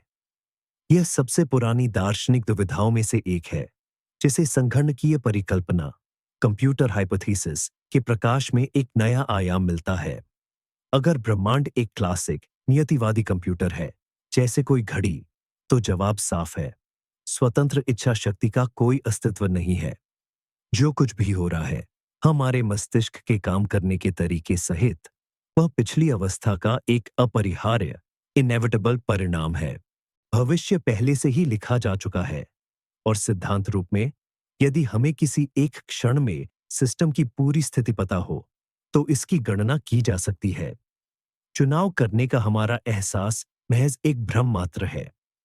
हम बस उन सभी कारणों से अनजान हैं जो हमें किसी कार्य की ओर ले जाते हैं। क्वांटम यांत्रिकी अपनी मूलभूत यादृच्छिकता, फंडामेंटल रैंडमनेस के साथ स्वतंत्र इच्छा शक्ति के लिए एक छोटा रास्ता या गुंजाइश देती हुई लगती है। अगर किसी क्वांटम माप का परिणाम पूरी तरह से संयोग पर आधारित है, तो शायद हमारा भविष्य भी पहले से तय नहीं है। कुछ लोग ये भी मानते हैं कि चेतना किसी तरह मस्तिष्क के अंदर होने वाली इन यादृच्छिक क्वांटम घटनाओं के परिणाम को प्रभावित कर सकती है, जिससे हमारे निर्णय निर्देशित होते हैं। हालांकि अधिकांश भौतिकविदों और दार्शनिकों का मानना है कि केवल संयोग या यादृच्छिकता स्वतंत्र इच्छा शक्ति के बराबर नहीं है। यदि हमारे निर्णय क्वांटम पासों के यादृच्छिक उछाल का परिणाम मात्र है, तो यह हमें ज्यादा आसाद नहीं बनाता। यह केवल कठोर नियतिवाद रिजिड डिटर्मिनिज्म को एक अप्रत्याशित अराजकता अनप्रिडिक्टेबल क्योस से बदल देता है। स्टीफन वोल्फ्राम और उनकी संगणकीय अनपचयता कंप्यूटेशनल इरेड्यूसिबिलिटी के मॉडल में यह सवाल एक नए दृष्टिकोण से सामने आता है। उनका कहना है कि भले ही कोई सिस्टम पूरी तरह से नियतिवादी हो, लेकिन उसका व्यवहार इतना जटिल हो सकता है कि उसकी भविष्यवाणी उतनी तेजी से नहीं की जा सकती जितनी तेजी से वह स्वयं घटित होता है। इस अर्थ में हमारा भविष्य व्यावहारिक रूप से खुला और अप्रत्याशित है, भले ही सिद्धांत में वह पहले से ही तय क्यों न हो। शायद हमारी स्वतंत्र इच्छा शक्ति इसी गणनात्मक जटिलता कंप्यूटेशनल कॉम्प्लेक्सिटी और हमारे विचार प्रक्रिया की अप्रत्याशितता में ही निहित है। संगणना सिद्धांत थियोरी ऑफ कंप्यूटेशन में एक बेहद महत्वपूर्ण अवधारणा है जिसे चर्च ट्यूरिंग थीसिस कहा जाता है। इस थीसिस के अनुसार कोई भी समस्या जिसे किसी एल्गोरिदम के उपयोग से हल किया जा सकता है, उसे तथाकथित ट्यूरिंग मशीन पर भी सफलतापूर्वक हल किया जा सकता है। ट्यूरिंग मशीन, जिसे एलन ट्यूरिंग ने तैयार किया था, एक सरल अमूर्त गणना मॉडल, एब्स्ट्रैक्ट कंप्यूटेशनल मॉडल है। यह मशीन एक अनंत इन्फिनिट टेप से बनी होती है, जो छोटे छोटे खानों में बटी होती है और एक पढ़ने तथा लिखने वाला हेड, रीड राइट हेड होता है। यह हेड नियमों के एक सेट के अनुसार टेप पर घूम सकता है, प्रतीकों को पढ़ सकता है और उन्हें लिख भी सकता है। अपनी सादगी के बावजूद ट्यूरिंग मशीन सार्वभौमिक यूनिवर्सल होती है। इसका मतलब है कि एक साधारण कैलकुलेटर से लेकर सबसे शक्तिशाली सुपर कंप्यूटर तक किसी भी अन्य कंप्यूटर के काम को इस पर सिम्युलेट किया जा सकता है। चर्च ट्यूरिंग थीसिस मूल रूप से यह परिभाषित करती है कि सैद्धांतिक रूप से क्या संगणनीय कंप्यूटेबल है। यदि हम यह मान ले कि हमारा ब्रह्मांड एक कंप्यूटर है, तो यह सवाल स्वाभाविक रूप से उठता है, क्या यह एक ट्यूरिंग मशीन है? क्या यह चर्च ट्यूरिंग थीसिस के सिद्धांतों का पालन करता है? डिजिटल भौतिकी, डिजिटल फिजिक्स के क्षेत्र में काम करने वाले अधिकांश वैज्ञानिक मानते हैं कि हाँ, ऐसा ही है। उनका मानना है कि ब्रह्मांड में सभी प्रक्रियाएं एल्गोरिथम पर आधारित हैं और उन्हें एक सार्वभौमिक कंप्यूटर पर अनुकरण सिमुलेट किया जा सकता है, भले ही इसके लिए अकल्पनीय रूप से अधिक समय और मेमोरी की आवश्यकता हो। भौतिकी पर लागू यह अवधारणा सशक्त church Turing thesis, strong church Turing thesis कहलाती है। यदि यह सही है, तो इसका मतलब है कि प्रकृति में कोई जादुई या असंगणनीय नॉन कंप्यूटेबल प्रक्रियाएं नहीं है। जीवन के विकास और हमारे मस्तिष्क के कामकाज सहित सब कुछ अंततः कुछ निश्चित नियमों के अनुसार सूचना के प्रसंस्करण इंफॉर्मेशन प्रोसेसिंग पर निर्भर करता है। हालांकि कुछ वैकल्पिक दृष्टिकोण भी मौजूद हैं। कुछ शोधकर्ताओं का मानना है कि ब्रह्मांड में तथाकथित हाइपर कंप्यूटेशन मौजूद हो सकते हैं, ऐसी प्रक्रियाएं जो ट्यूरिंग मशीन की क्षमताओं से परे हैं। उदाहरण के लिए, वे ऐसी समस्याओं को हल कर सकते हैं जिन्हें एक सामान्य कंप्यूटर के लिए हल करना असंभव है। इन प्रक्रियाओं के संभावित उम्मीदवारों में कभी-कभी सामान्य सापेक्षता के सिद्धांत, जनरल थ्योरी ऑफ रिलेटिविटी के कुछ पहलुओं जैसे समय यात्रा की संभावना या अभी तक पूरी तरह से न समझे गए क्वांटम प्रभावों, क्वांटम इफेक्ट्स को शामिल किया जाता है। ओसोशा ज़खब, यदि प्रकृति में हाइपर कंप्यूटेशन के अस्तित्व को साबित किया जा सका, तो यह एक क्रांति ला देगा और यह दर्शाएगा कि हमारा ब्रह्मांड एक ऐसा कंप्यूटर है जो हमारी कल्पना से कहीं अधिक शक्तिशाली है। आइए एक बार फिर उस विचार पर लौटते हैं कि ब्रह्मांड एक विशाल क्वांटम कंप्यूटर है। हम पहले ही बात कर चुके हैं कि मौलिक कण, एलिमेंटरी पार्टिकल्स, क्यूबिट्स, क्यूबिट्स की तरह व्यवहार करते हैं, जो विभिन्न अवस्थाओं के सुपरपोजिशन में होते हैं। लेकिन ये गणना, कैलकुलेशन वास्तव में होती कैसे है? ब्रह्मांड इस सारी क्वांटम जानकारी, क्वांटम इंफॉर्मेशन को प्रोसेस कैसे करता है? इस प्रक्रिया को समझने का एक तरीका यह है कि बिग बैंग से लेकर आज तक ब्रह्मांड का पूरा विकास, इवोल्यूशन, एक विशाल क्वांटम एल्गोरिथम है। श्रोडिंगर का समीकरण, श्रोडिंगर्स इक्वेशन और क्वांटम भौतिकी के अन्य मूलभूत समीकरण मूल रूप से यह बताते हैं कि ब्रह्मांड का वेव फंक्शन, यानी उसकी संपूर्ण क्वांटम अवस्था, समय के साथ कैसे बदलता है। इसे आप ऐसे समझ सकते हैं जैसे वास्तविकता बनाने वाले क्यूबिट्स पर लगातार कुछ क्वांटम लॉजिक और ऑपरेशंस, तार्किक क्रियाएं लागू किए जा रहे हों। प्लैंक समय, प्लैंक टाइम के हर एक छोटे से अंतराल में ब्रह्मांड इस वैश्विक गणना का अगला कदम पूरा करता है। वह क्या गणना कर रहा है? संभवतः वह स्वयं अपनी ही गणना कर रहा है। उसका लक्ष्य केवल अपने आंतरिक नियमों के अनुसार विकसित, एवॉल्व होना है। लेकिन कुछ और भी असामान्य, एक्सोटिक परिकल्पनाएं, हाइपोथेसिस हैं।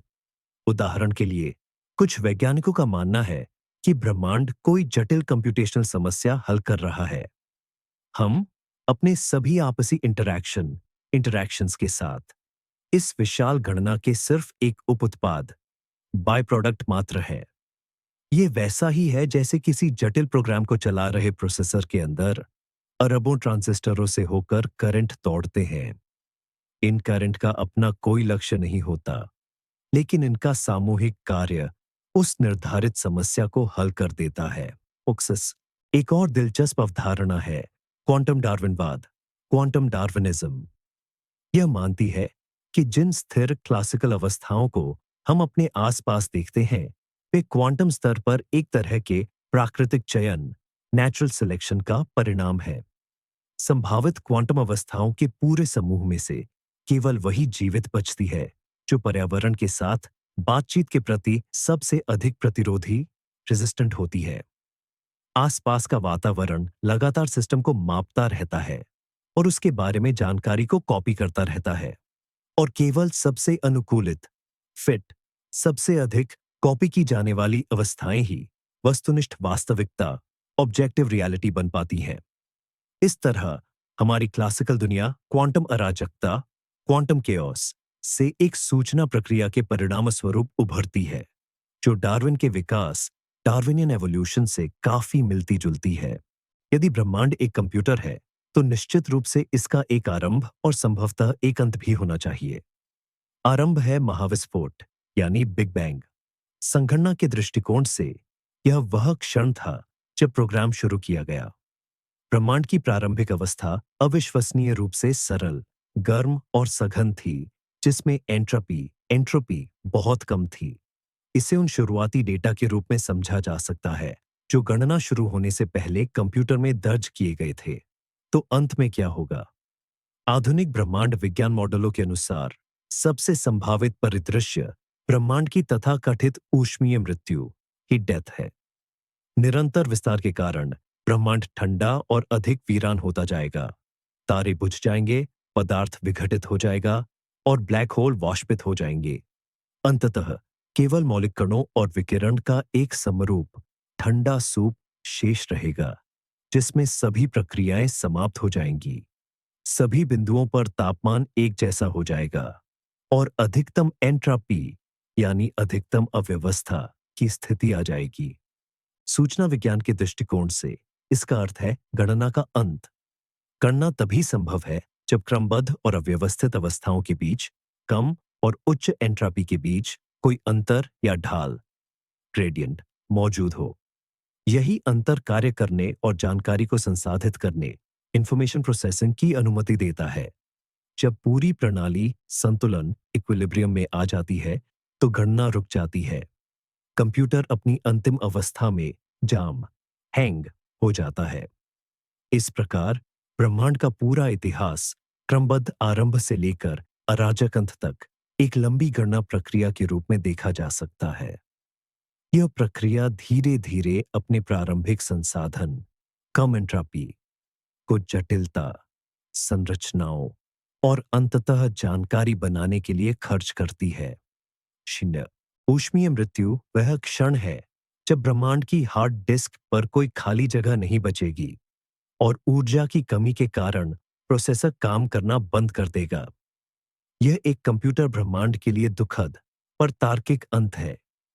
यह ऊष्मागतिकी के दूसरे नियम, सेकंड लॉ ऑफ थर्मोडायनामिक्स, के पूरी तरह अनुरूप है, जो अनिवार्य रूप से एक बंद प्रणाली में जानकारी या अव्यवस्था की अपरिवर्तनीय वृद्धि का नियम है। हमारे ब्रह्मांड का एक सबसे अद्भुत पहलू इसकी चौंकाने वाली गणितीय प्रकृति है। सवाल ये उठता है कि प्रकृति के नियमों को गणित की भाषा इतनी अच्छी तरह से क्यों समझा पाती है। इंसानों द्वारा बनाए गए सुरुचिपूर्ण और अमूर्त गणितीय सूत्र किसी सेब के गिरने से लेकर ब्लैक होल्स के विलय तक भौतिक वस्तुओं के व्यवहार का इतनी सटीकता से अनुमान कैसे लगा लेते हैं। सदियों से यह प्रश्न वैज्ञानिकों और दार्शनिकों को उलझाता रहा है। भौतिक विज्ञानी यूजीन विग्नर ने तो इस पर एक प्रसिद्ध निबंध भी लिखा, जिसका शीर्षक था प्राकृतिक विज्ञानों में गणित की अकल्पनीय प्रभावशीलता, the unreasonable effectiveness of mathematics. गणनात्मक ब्रह्मांड की परिकल्पना, द कंप्यूटिंग यूनिवर्स हाइपोथेसिस, इस प्रश्न का एक बहुत सीधा और तार्किक उत्तर देती है। ब्रह्मांड को गणित से इतनी अच्छी तरह से इसलिए समझा जा सकता है क्योंकि अपने मूल में यह स्वयं एक गणितीय संरचना है। भौतिकी के नियम केवल वास्तविकता का वर्णन नहीं करते, बल्कि वे खुद ही वास्तविकता है। ये नियम दरअसल एल्गोरिदम्स हैं, जिनके आधार पर यह ब्रह्मांडीय कंप्यूटर काम करता है, और गणित वह भाषा है जिसमें ये एल्गोरिदम लिखे गए हैं। इस विश्व दृष्टि में एक और शास्त्रीय दार्शनिक प्रश्न सामने आता है, क्या गणित की खोज की जाती है या इसका आविष्कार किया जाता है? क्या हम उन गणितीय सत्यों को खोज रहे हैं जो प्लेटोनिक विचारों की तरह वस्तुनिष्ठ रूप से पहले से ही मौजूद हैं, या हम शतरंज के नियमों की तरह उन्हें खुद बना रहे हैं? कंप्यूटर ब्रह्मांड के दृष्टिकोण से देखें तो पहला विकल्प ही अधिक सही लगता है। गणितीय संरचनाएं और नियम हमसे स्वतंत्र रूप से मौजूद हैं। वे हमारी वास्तविकता का असेंबलर यानी आधारभूत प्रोग्रामिंग भाषा है। और हम भौतिक विज्ञानी रिवर्स इंजीनियरिंग करने वाले इंजीनियरों की तरह हैं। हम ब्रह्मांड नामक इस जटिल डिवाइस के काम का अध्ययन करते हैं और इसके व्यवहार के आधार पर उस मूल प्रोग्राम, सोर्स कोड को बहाल करने की कोशिश करते हैं जो इसके केंद्र में है। खोजा गया हर नया भौतिक नियम, हर सिद्ध किया गया सिद्धांत, उस कोड में एक और पंक्ति या फंक्शन है जिसे हम डीकंपाइल करने में सफल रहे हैं। यह बताता है कि क्यों कभी-कभी शुद्ध गणितीय अनुसंधान, जो वास्तविकता से पूरी तरह अलग लग रहा था, अचानक भौतिकी में उपयोग ढूंढ लेता है। गणितज्ञ अमूर्त संरचनाओं की दुनिया की खोज करते हुए अनिवार्य रूप से उन्हीं निर्माण खंडों, बिल्डिंग ब्लॉक्स से टकराते हैं जिनसे हमारे या किसी अन्य संभावित ब्रह्मांड का कोड बना हो सकता है। हम अपने आसपास अविश्वसनीय जटिलता देखते हैं, चाहे वह बर्फ के कणों की बारीक बनावट हो, मानव मस्तिष्क में अरबों न्यूरॉन्स हों, या आकाश गंगाओं में खरबों तारे हों। महाविस्फोट, बिग बैंग के बाद ब्रह्मांड की लगभग एक रूप सरल अवस्था से यह जटिलता कैसे उत्पन्न हुई होगी? विज्ञान में इस प्रक्रिया को इमरजेंसी या उद्भव इमरजेंस कहा जाता है, और यह एक केंद्रीय विषय है। गणना का सिद्धांत, थियोरी ऑफ कंप्यूटेशन, हमें इसे समझने के लिए शक्तिशाली उपकरण देता है। हमने पहले भी स्टीफन वोल्फ्राम के सेलुलर ऑटोमेटा का जिक्र किया था। वे दर्शाते हैं कि कैसे बहुत ही सरल नियम अत्यंत जटिल व्यवहार को जन्म दे सकते हैं। यही कंप्यूटेशनल दुनिया में उद्भव का सार है। जटिलता को शुरू से ही सिस्टम के अंदर डाला नहीं जाता। इसे किसी जटिल योजना या ब्लूप्रिंट की जरूरत नहीं होती। ये बस सरल नियमों के बार बार लागू होने के परिणाम स्वरूप अपने आप उत्पन्न होती है। बात होता है पक्षियों के एक झुंड की कल्पना कीजिए। हर पक्षी केवल 3 सरल नियमों का पालन करता है। पड़ोसियों की दिशा में उड़ना, उनसे एक निश्चित दूरी बनाए रखना और आपस में न टकराना। इस पूरे झुंड को नियंत्रित करने वाला कोई नेता नहीं होता, लेकिन इन सरल स्थानीय इंटरैक्शन से पूरे झुंड का जटिल और समन्वित व्यवहार सामने आता है, जो एक जीव की तरह चलता है। यह इमरजेंसी सिस्टम का एक उत्कृष्ट उदाहरण है। जटिलता का सिद्धांत, जो इन प्रणालियों का अध्ययन करता है, बताता है कि हमारा ब्रह्मांड अराजकता की कगार, एज ऑफ कैओस, पर स्थित होने के लिए संरचित किया गया हो सकता है। यह वह स्थिति है जहां सिस्टम न तो पूरी तरह से व्यवस्थित और स्थिर है और न ही पूरी तरह से अराजक और अप्रत्याशित। इसी सीमा पर सबसे दिलचस्प और जटिल संरचनाएं उत्पन्न होती है, जो सूचनाओं को संग्रहित, स्टोर करने, संसाधित, प्रोसेस करने, स्वसंगठन, सेल्फ ऑर्गेनाइजेशन और अनुकूलन, एडप्टेशन में सक्षम होती है। पंचोस जीवन स्पष्ट रूप से इस घटना का सबसे उत्कृष्ट उदाहरण है। यह भौतिकी और रसायन शास्त्र के नियमों का उपयोग करके लगातार जटिल सूचना संरचनाओं का निर्माण करता है, जो जीवित रहने और प्रजनन करने में सक्षम है। गणना के दृष्टिकोण से जीवन का विकास, एवोल्यूशन, एक खोज एल्गोरिदम, सर्च एल्गोरिदम है। यह संभावित विन्यास, कॉन्फ़िगरेशंस के विशाल क्षेत्र की पड़ताल करता है और उन समाधानों को ढूंढ निकालता है जो सूचना और ऊर्जा के प्रसंस्करण के लिए सबसे अधिक स्थिर और कुशल हैं। यदि हम यह मान लें कि ब्रह्मांड एक कंप्यूटर है, तो क्या इस पर भी वैसे ही मौलिक प्रतिबंध लागू होते हैं जैसे हमारे बनाए गए कंप्यूटरों पर होते हैं? 20वीं सदी में गणितज्ञ कर्ट गोडेल ने अपनी 2 प्रसिद्ध अपूर्णता प्रमेय, इनकम्प्लीटनेस थ्योरम्स, सिद्ध की, जिन्होंने गणित और तर्कशास्त्र की नींव हिला दी। पहली प्रमेय के अनुसार किसी भी पर्याप्त जटिल और सुसंगत औपचारिक प्रणाली, जैसे अंकगणित, में हमेशा कुछ ऐसे कथन होंगे जो सत्य तो है, लेकिन उन्हें उसी प्रणाली के भीतर सिद्ध या खारिज नहीं किया जा सकता। वे एक तरह से उस सिस्टम की सीमाओं से परे होते हैं। दूसरी प्रमेय कहती है कि ऐसी कोई भी प्रणाली अपनी सुसंगति, कंसिस्टेंसी, खुद सिद्ध नहीं कर सकती। ये प्रमेय औपचारिक तर्क की मदद से सिद्ध की जा सकने वाली चीजों पर एक मौलिक सीमा निर्धारित करती है। सैओ टीमेब, बाद में एलन ट्यूरिंग ने यह दर्शाया कि सिद्ध किए जाने की क्षमता, प्रोबेबिलिटी और संगणनीयता, कंप्यूटेबिलिटी के बीच गहरा संबंध है। उन्होंने विशेष रूप से हॉल्टिंग प्रॉब्लम, ठहराव की समस्या, के अस्तित्व को सिद्ध किया। कोई भी ऐसा सामान्य एल्गोरिथम नहीं है जो किसी भी यादृच्छिक प्रोग्राम और उसके इनपुट डेटा के लिए यह निश्चित रूप से बता सके कि वह प्रोग्राम कभी समाप्त होगा या हमेशा चलता रहेगा। यदि हम ब्रह्मांड के एक संघनक, कैलकुलेटिंग होने की परिकल्पना को स्वीकार करते हैं, तो इन परिणामों के भौतिकी, फिजिक्स के लिए भी गहरे दार्शनिक निहितार्थ हैं। यदि भौतिकी के नियम एक औपचारिक प्रणाली है, तो गोडेल की प्रमेय का अर्थ यह हो सकता है कि हमारे ब्रह्मांड के बारे में कुछ ऐसी भौतिक सत्यताएं मौजूद है जिन्हें हम सिद्धांत रूप में कभी भी इन कानूनों से प्राप्त नहीं कर पाएंगे। कुछ भौतिक घटनाएं अप्रमाणित, अनडिसाइडेबल हो सकती हैं। हॉल्टिंग प्रॉब्लम का मतलब यह हो सकता है कि हम कभी भी भविष्य का एक सार्वभौमिक, यूनिवर्सल भविष्यवक्ता नहीं बना सकते।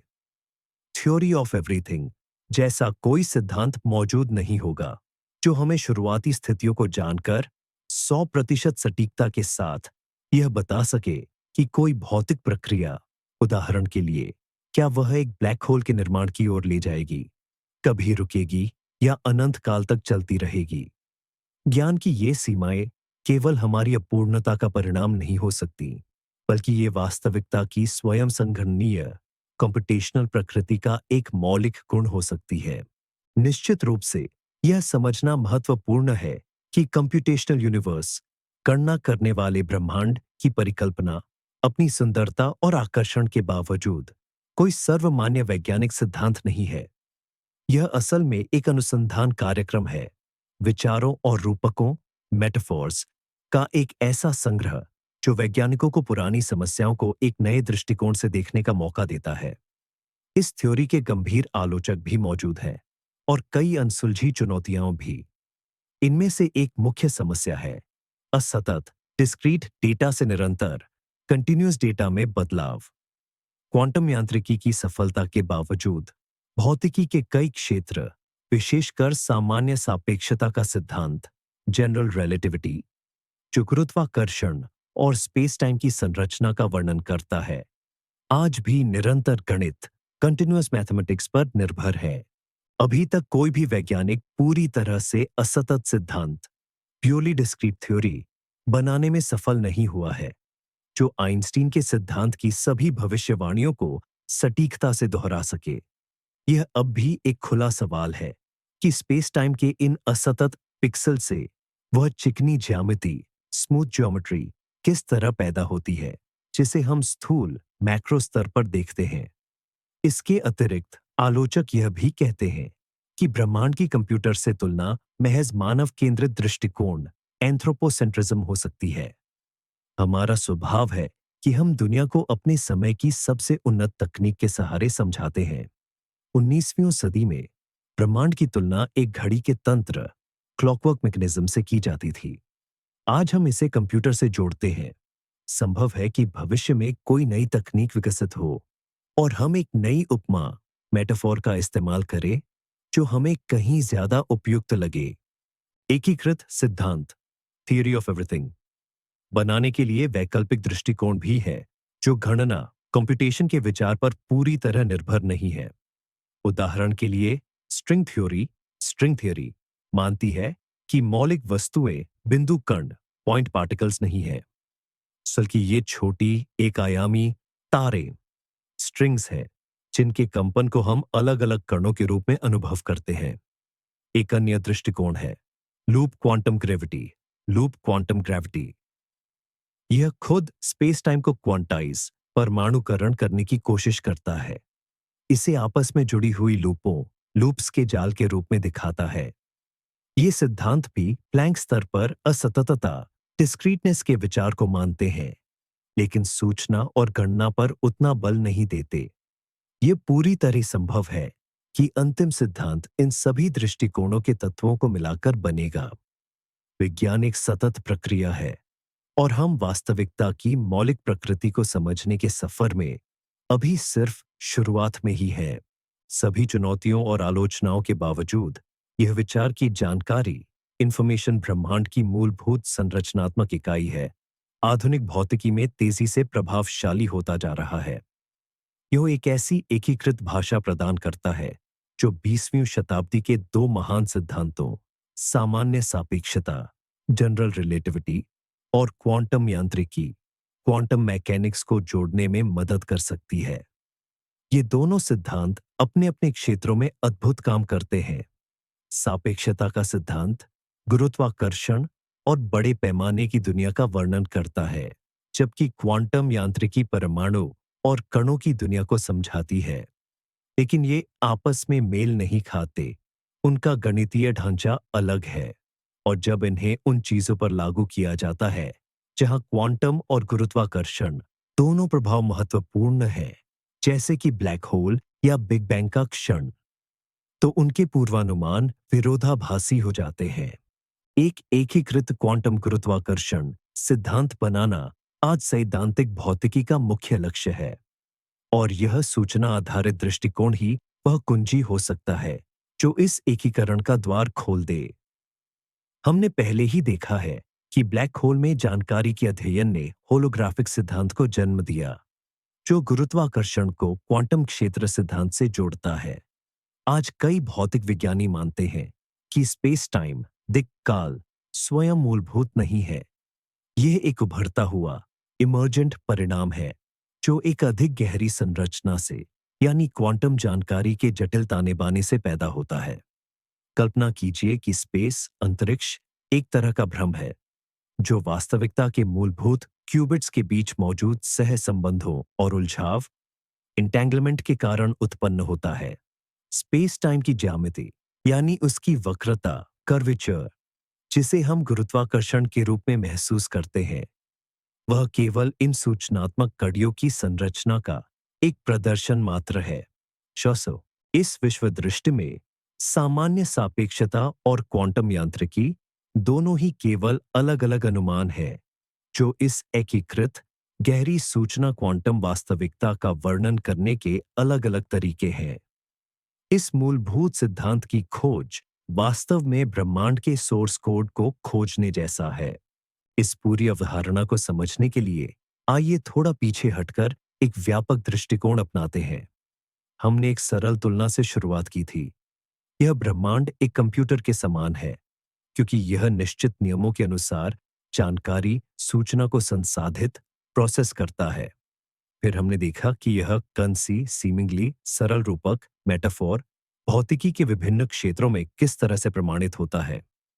प्लैंक स्तर पर असतत, डिस्क्रीट या पिक्सेल युक्त तिक काल, स्पेस टाइम की अवधारणा, ऊर्जा और अन्य मात्राओं का क्वांटीकरण, क्वांटाइजेशन, होलोग्राफिक सिद्धांत, होलोग्राफिक प्रिंसिपल, जो यह दावा करता है कि हमारी त्रिविमीय 3D वास्तविकता द्विविमीय 2D सतह से प्रक्षेपित जानकारी हो सकती है। ब्लैक होल, जो प्रकृति में जानकारी के सबसे कुशल संरक्षक और संसाधक है। संरक्षण के नियम, लॉज ऑफ कंजर्वेशन, इस ब्रह्मांडीय कार्यक्रम के अपरिवर्तनीय गुण, इनवेरिएंट्स हैं। और प्रकाश की गति, स्पीड ऑफ लाइट, इसकी अधिकतम क्लॉक फ्रीक्वेंसी है। क्वांटम यांत्रिकी, क्वांटम मैकेनिक्स, एक विशाल क्वांटम कंप्यूटर के संचालन का वर्णन करती है, जहां कण, पार्टिकल्स, क्यूबिट्स है, और क्वांटम उलझाव, एंटेंगलमेंट, उस कोड में एक गैर स्थानीय, नॉन लोकल कड़ी है। यहां तक कि जटिलता, कॉम्प्लेक्सिटी और जीवन की उत्पत्ति जैसी परिघटनाओं, फेनोमेना को भी गणना सिद्धांत, कंप्यूटेशन थ्योरी और उभरती हुई प्रणालियों, इमर्जेंट सिस्टम्स के दायरे में समझाया जा सकता है। यह अवधारणा दुनिया को देखने का एक एकीकृत और तर्कसंगत, कंसिस्टेंट तरीका प्रदान करती है। यह पदार्थ और ऊर्जा को नहीं, बल्कि एक अधिक अमूर्त, एब्स्ट्रैक्ट और संभवतः अधिक मौलिक, फंडामेंटल तत्व, सूचना को केंद्र में रखती है। ये भौतिकी के नियमों को बाहरी रूप से थोपे गए रहस्यमय नियमों के बजाय स्वयं कार्यशील प्रणाली के अंतर्निहित इंट्रिंसिक गुणों, उसके एल्गोरिदम में बदल देती है। ये हमें अस्तित्व के सबसे गहरे रहस्यों की जांच करने के लिए एक नई भाषा और नए उपकरण प्रदान करती है। निश्चित रूप से इसका मतलब यह नहीं है कि हमने सब कुछ समझ लिया है। इसके विपरीत यह विश्व दृष्टिकोण, वर्ल्ड व्यू और भी अधिक प्रश्न पैदा करता है। लेकिन ये अच्छे प्रश्न हैं। ये वो प्रश्न हैं जो विज्ञान को आगे बढ़ाते हैं और हमें इस बारे में अपनी सबसे बुनियादी धारणाओं पर पुनर्विचार करने के लिए मजबूर करते हैं कि वास्तविकता क्या है। तो अब हम सबसे आखिरी और शायद सबसे जटिल सवाल पर आ पहुंचे हैं। अगर यह ब्रह्मांड एक कंप्यूटर है, अगर हमारी यह वास्तविकता एक सिमुलेशन है, तो स्टार्ट बटन किसने दबाया? ये प्रोग्राम किसने लिखा? ये सवाल हमें भौतिकी की सीमाओं से बाहर निकालता है और हमें आध्यात्म और दर्शन शास्त्र के क्षेत्र में ले जाता है। विज्ञान अपनी परिभाषा के अनुसार केवल इस प्रोग्राम का अध्ययन करता है, उसके नियम, उसकी संरचना, उसका व्यवहार।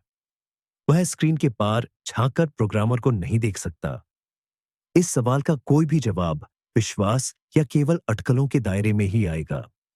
हम मान सकते हैं कि यह प्रोग्रामर कोई ऐसी अति विकसित सभ्यता थी जो मूल वास्तविकता में रहती है, जैसा कि निक बोस्ट्रम के तर्क में कहा गया है। हो सकता है उन्होंने हमारे सिमुलेशन को शोध, इतिहास या शायद मनोरंजन के उद्देश्य से शुरू किया हो। हम उनके लिए एक अत्यधिक जटिल कंप्यूटर गेम या कोई वैज्ञानिक प्रयोग मात्र हैं। एक और संभावना यह है कि हमारा ब्रह्मांड सिमुलेशन की एक अनंत श्रृंखला का हिस्सा है। हमें एक सभ्यता सिमुलेट कर रही है, जिसे बदले में कोई दूसरी सभ्यता सिमुलेट कर रही है, और यह सिलसिला अनंत तक चलता जाता है या किसी मौलिक आधार वास्तविकता तक पहुंचता है। एक और अधिक अमूर्त विचार यह है कि ब्रह्मांड एक स्व आयोजित और स्वगणना करने वाली प्रणाली है। इसमें कोई बाहरी प्रोग्रामर नहीं है। इसने स्वयं ही अपने नियम और अपनी संरचना को उस प्रक्रिया में जन्म दिया है जिसे ब्रह्मांडीय प्राकृतिक चयन कहा जा सकता है। हो सकता है कि कई ब्रह्मांड मौजूद हों और उनमें से केवल वही जीवित रहते हैं जिनके नियम, जटिलता और पर्यवेक्षकों को अस्तित्व में आने की अनुमति देते हैं। अंत में यह सवाल अनिवार्य रूप से एक निर्माता के बारे में पारंपरिक धार्मिक और धर्मशास्त्रीय विचारों से जुड़ जाता है। एक प्रोग्रामर ईश्वर का विचार, जिसने दुनिया को उसके मूलभूत कोड को लिखकर बनाया, बहुत आधुनिक लगता है और कई लोगों को यह आकर्षक लग सकता है। औस निष्कर्ष यह है, हमारे पास इसका कोई जवाब नहीं है और शायद कभी होगा भी नहीं। लेकिन यह सवाल हमें ब्रह्मांड में हमारे स्थान और हमारे अस्तित्व के अर्थ पर विचार करने के लिए मजबूर करता है।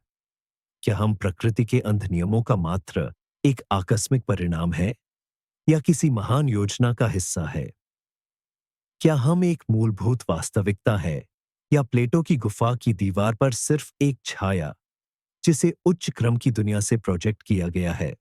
परिकलनीय ब्रह्मांड, कॉम्प्यूटेशनल यूनिवर्स की परिकल्पना पर हमारी लंबी और शांत यात्रा अब समाप्ति की ओर है।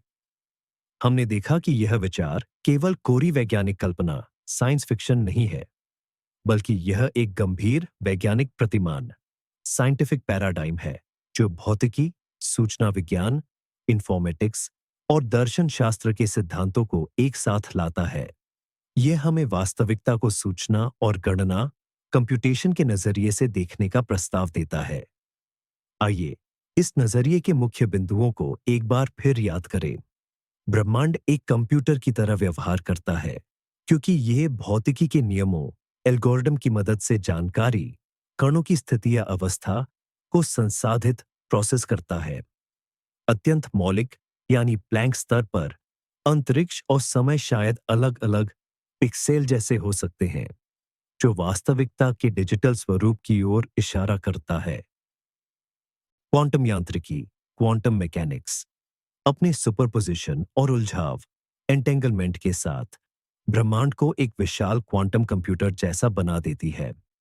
होलोग्राफिक सिद्धांत यह बताता है कि हमारी त्रि-आयामी वास्तविकता शायद दो-आयामी सीमा पर संग्रहीत जानकारी का मात्र एक प्रक्षेपण, प्रोजेक्शन हो सकती है।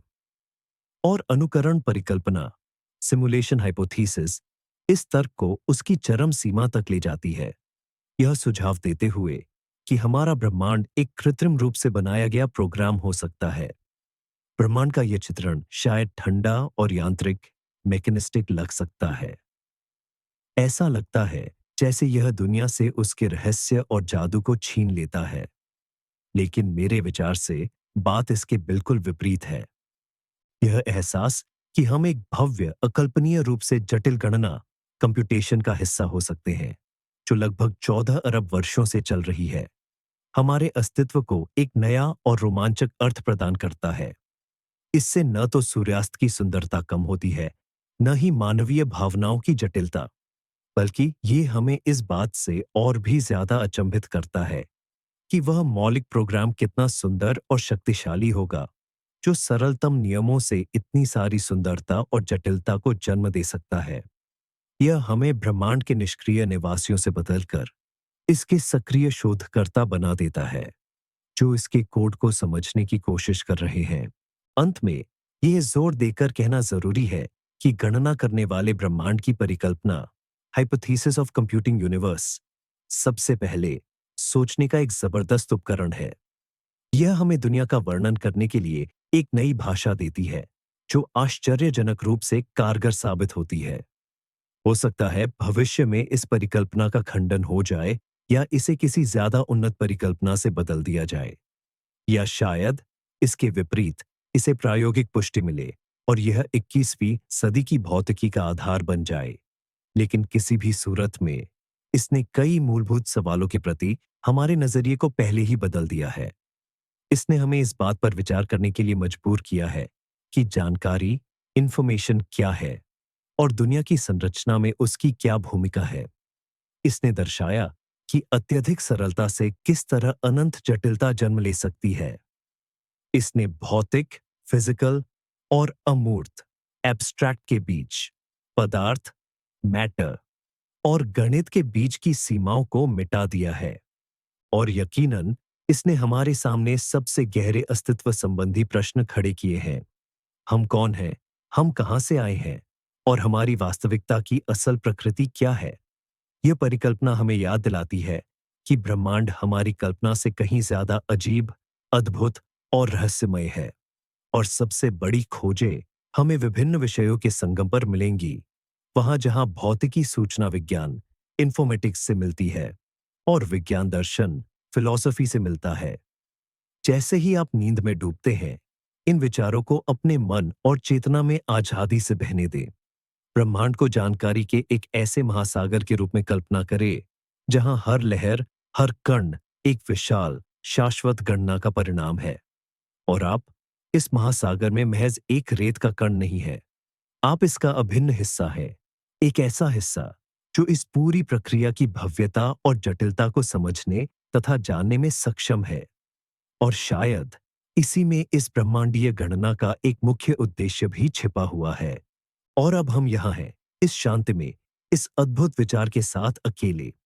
ये विचार की वास्तविकता की बनावट पदार्थ, मैटर से नहीं, बल्कि जानकारी, इंफॉर्मेशन से बुनी गई है कि हमारे आसपास की जगह अदृश्य पिक्सल से बनी हो सकती है और समय असतत, डिस्क्रीट, प्लैंक जैसे कदमों से बहता हो। इस कहानी का सबसे चौंकाने वाला मोड़, जाहिर है, होलोग्राफिक सिद्धांत, होलोग्राफिक प्रिंसिपल है। यह विचार कि हमारी तीन आयामी, विशाल और मूर्त, टेंजिबल वास्तविकता असल में दूर की एक दो आयामी सीमा पर दर्ज की गई महज एक परछाई, एक होलोग्राम हो सकती है। हम शायद खुद किताब के अंदर नहीं, बल्कि सिर्फ उसके कवर पर जी रहे हैं। यह हमारे सहज ज्ञान, इंट्यूटिव अंडरस्टैंडिंग से दुनिया की पूरी समझ को उलट देता है। और हां, सिमुलेशन परिकल्पना, सिमुलेशन हाइपोथेसिस, जो हमें हमारी किस्मत के मालिक से बदलकर किसी और के कार्यक्रम के पात्रों, कैरेक्टर्स में बदल देती है, हमें उन सभी चीजों पर नए सिरे से सोचने के लिए मजबूर करती है जिन्हें हम सच मानते थे। हमारी इस यात्रा का मुख्य निष्कर्ष सीधा है। ब्रह्मांड को एक विशाल कंप्यूटर्स के रूप में देखना महज दिमाग का खेल, माइंड गेम नहीं है। यह एक फलदायी वैज्ञानिक दृष्टिकोण, फ्रूटफुल साइंटिफिक अप्रोच है, जो आज भी भौतिकी, फिजिक्स की जटिलतम पहेलियों को सुलझाने में मदद कर रहा है और शायद एक दिन हमें थ्योरी ऑफ एवरीथिंग तक ले जाएगा। मुझे उम्मीद है कि आपने मेरे साथ समय बिताया और इन गहरे और सुकून भरे विचारों में डूबे। मुझे आशा है कि इस लेक्चर ने आपको आराम करने और अपनी नींद के लिए तैयार होने में मदद की होगी। अगर आपको विज्ञान की गहराइयों में यह यात्रा पसंद आई, तो कृपया लाइक करें और हमारे चैनल को सब्सक्राइब करें, ताकि आप नींद के लिए हमारे नए लेक्चर्स को मिस न करें। अब इससे पहले कि आप पूरी तरह सो जाएं, मुझे आपको एक सवाल पूछने दीजिए। जब आप जागें, तो इसका जवाब कमेंट्स में जरूर लिखिएगा। नैन, अगर आपको एक पल के लिए हमारे ब्रह्मांड के सोर्स कोड तक पहुंच मिल जाए और आप उसमें सिर्फ एक लाइन, एक स्थिरांक, कांस्टेंट या एक नियम बदल सके, तो आप क्या बदलेंगे और क्यों? शुभ रात्रि, और आपको इस गणना करने वाले ब्रह्मांड के बारे में मीठे सपने आए।